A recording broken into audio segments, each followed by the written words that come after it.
नमस्कार। भारत एक कृषि प्रधान देश है। वो देश जो कृषि के दम पे किसी समय सोने की चिड़िया कहलाता था। यहाँ की अर्थव्यवस्था, किसान के हालात सुदृढ़ हुआ करते थे, लेकिन आज के हालात, आज की परिस्थितियाँ बहुत अलग हैं। बदलते वक्त के साथ बहुत कुछ बदल गया। सरकारें आई और चली गई, लेकिन किसानों की स्थिति दिन पर दिन खराब होती गई।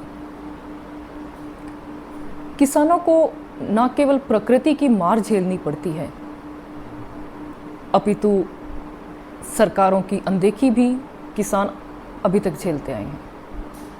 और आज तो हालात ये हो रखे हैं कि कभी नकली खाद, कभी नकली बीज, कभी नकली पेस्टिसाइड, और यहाँ तक कि अब तो हालात इतने भयंकर हैं कि डीएपी भी किसानों को नकली मिलने लगी है। सरकार द्वारा बनाई जाने वाली वस्तुएं भी नकली आने लगी हैं। तो इसे किसान के हालात में सुधार कहाँ से होगा? सरकारें नहीं सुनती, अपने हिसाब से सरकारें काम करती हैं। अगर केंद्र में सरकार अलग है तो राज्य में अलग है। जब केंद्र और सरकार राज्य के अंदर सरकारें भिन्न भिन्न होती हैं, तो जो विरोध की, जो टकराव की स्थिति सरकारों में पैदा होती है, उसका भुगतान आम आदमी या किसान करते हैं। और रही जहाँ तक बात सरकारों की आती है, तो मुझे लगता है कि हम वहाँ पर कमज़ोर पड़ जाते हैं, क्योंकि उस वक्त जब किसान आंदोलन होते हैं, किसान अपनी हकों की मांग के लिए जब सड़कों पर आते हैं, घर से बाहर आते हैं, तो हम राजनीतिक पार्टियों में बंट जाते हैं। अगर कांग्रेस की सरकार है तो भाजपा वाले विरोध करते हैं, और अगर भाजपा की सरकार है तो कांग्रेस वाले विरोध करते हैं। लेकिन हम ये नहीं समझ पा रहे हैं कि आखिरकार मुद्दा किसान का है। और जितने भी, जब से मैंने समझ पकड़ी है, मैं स्वयं किसान आंदोलन की साक्षी रही हूँ, चाहे वो भाखड़ा का किसान आंदोलन हो या 3 काले कानूनों के खिलाफ किसानों द्वारा किया गया आंदोलन हो। कितने प्रतिशत किसान इन आंदोलनों में आते हैं, एकजुट नहीं हो पाते, क्योंकि राजनीतिक मतभेद अलग है, राजनीतिक विचारधाराएं अलग हैं। लेकिन मेरा मानना यह है कि जहां पर एक संपूर्ण समाज का, एक संपूर्ण कम्युनिटी का जब बात आती है, तो हमें एकजुट होना पड़ता है। अभी हाल फिलहाल में जम्मू कश्मीर कह रहा है कि हम पंजाब को पानी नहीं देंगे, पंजाब कह रहा है कि हम हरियाणा और राजस्थान को पानी नहीं देंगे। तो ये जो पानी के लिए टकराव की स्थिति केंद्र और राज्य सरकारों के दोनों के अंदर बनी हुई है।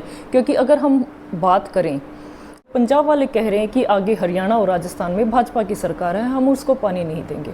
तो इस सब में नुकसान किसका है? इन सब में नुकसान है किसानों का और आम आदमी का, जिसको पीने के लिए पानी चाहिए।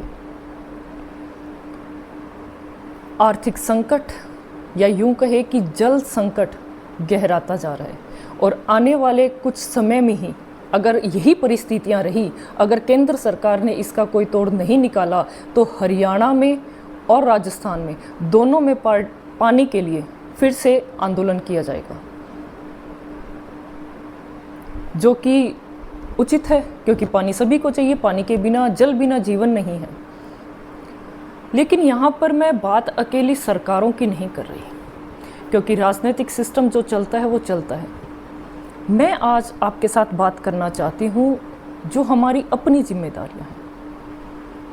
पानी को लेकर के जो ये विवाद सामने आया है, इससे एक सबसे बड़ा सवाल खड़ा होता है कि हमारे यहाँ पर, चाहे वो पंजाब की बात हो, हरियाणा की हो या राजस्थान की, जो ग्राउंड वाटर है वो धीरे धीरे नीचे जाता जा रहा है, वो ख़त्म होता जा रहा है।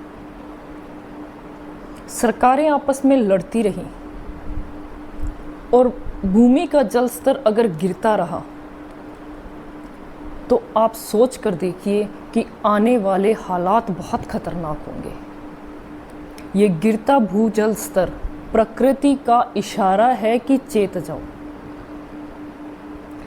अगर आज हम सब ने, एक एक किसान ने एक एक व्यक्ति ने अगर ये मिलकर के प्रयास नहीं किया जिससे ग्राउंड वाटर को फिर से रिचार्ज किया जाए, तो स्थिति बहुत भयंकर होगी, जिसकी शायद आज कल्पना करना भी मुश्किल हो।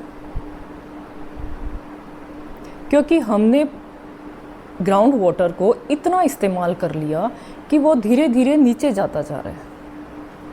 उसकी वजह से ना केवल फसलों को पानी कम मिल रहा है, अपितु हर साल या हर 2 साल के बाद में किसान को जो बोरवेल है उसकी खुदाई फिर से करवानी पड़ती है, जो कि बहुत महंगा पड़ता है। एक एक्स्ट्रा जिसको खर्चा हम बोलेंगे वो किसान पर आ जाता है, और फसलों के दाम सही कीमत पर मिल नहीं रहे हैं। और सबसे दयनीय हालात या सबसे विचारणीय हालात तो तब हो जाते हैं जब किसान को फसल के दाम नहीं मिल रहे, लेकिन जब हम वही मार्केट में, शॉपिंग मॉल्स के अंदर, दुकानों के ऊपर वही किसान का सामान, चाहे गेहूं है, चावल है, जो है, ज्वार, बाजरा, मक्का, तिलहन, दलहन, जो भी है, जब खरीदने जाते हैं तो वही हमें 4 गुने 10 गुने दाम में मिलते हैं। महंगाई आसमान छू रही है, लेकिन किसान को भाव नहीं मिल रहे। तो ये मामला, जहाँ तक मेरा अपना विचार है, ये अकेला सरकारों का नहीं है।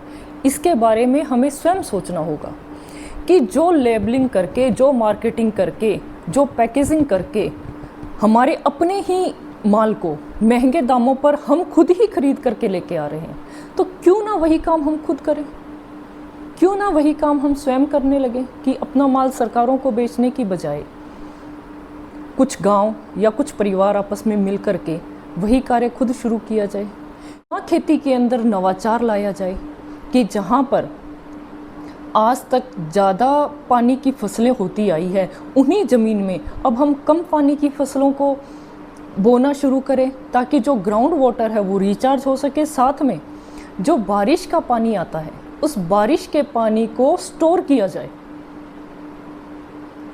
ये काम अभी वर्तमान युग में हमें करने होंगे, और ये मिलजुल कर प्रयास किए जा सकते हैं, ये अकेले भी प्रयास किए जा सकते हैं।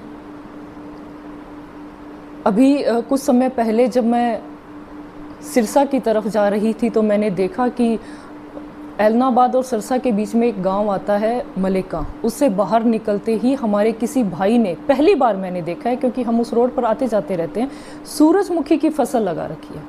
और वो फसल इतनी शानदार खड़ी है, और सूरजमुखी के जो दाम हैं आज के टाइम में मार्केट के अंदर, जो उसकी वैल्यू है, जिस तरीके से सूरजमुखी सीड्स की डिमांड बढ़ती जा रही है, तो ये वाकई में एक बहुत बड़ा मार्केट हो सकता है। और एक किसान की सोच, एक नवाचार उसके अंदर जो लाने का उन्होंने प्रयास किया, वो वाकई में सराहनीय है, और हम सबको एक दूसरे से इस प्रकार सीखना चाहिए। यही प्रयास लगातार हम सबको करने हैं। अब भारत का कुल जो चावल होता है उसका 20% जो हिस्सा होता है वो निर्यात होता है, और निर्यात में सबसे ज़्यादा जो निर्यात होता है वो ईरान में होता है। और आज जो ईरान के हालात बने हुए हैं, जो चावल है वो गुजरात बंदरगाह पे खड़े हैं, पेमेंट अटकी हुई है कि अगर व्यापारी की पेमेंट नहीं आएगी तो किसान को पेमेंट कहाँ से मिलेगी। व्यापारी भरपाई कर सकता है, किंतु हर 6 महीने पे जो किसान इंतज़ार करता है कि उसकी फसल होगी तो उसके घर में काम होंगे, उसके घर में सामान आएगा, वो कैसे इंतज़ार करेगा। किसान के पास कोई बहुत बड़ी पूंजी नहीं है। तो इस तरीके की जो और भी नवाचार है, और भी नई तकनीक है, क्योंकि अगर हम देखें कि वो क्षेत्र जहाँ पर पिछले कुछ सालों में फसलें नहीं हुआ करती थी, उन क्षेत्रों में आज ड्रॉप सिस्टम के माध्यम से बहुत अच्छी खेती हो रही।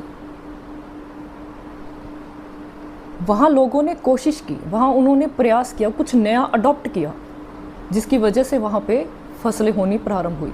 तो उसी प्रकार से जो पहले से सिंचित क्षेत्र है, उनको भी नई तकनीकों का, नए सिस्टम्स का, नई फसलों का हमें ध्यान देना होगा। और वाटर की जो कमी है, जो ग्राउंड वाटर की कमी है, जो लेवल डाउन जा रहा है, ये वाकई में बहुत चिंताजनक विषय है। हम इसे इग्नोर नहीं कर सकते। सामूहिक प्रयासों के द्वारा हमें इसे समझना होगा और हमारे ग्राउंड वाटर को और नीचे जाने से रोकना होगा, क्योंकि तीनों राज्यों के हालात बहुत खराब हैं। अब वक्त है कि किसान अपने आप को इतना सशक्त और मजबूत बनाए कि कोई भी सरकार और कोई भी राजनेता उनका फ़ायदा ना उठा सके। धन्यवाद। जय जवान, जय किसान।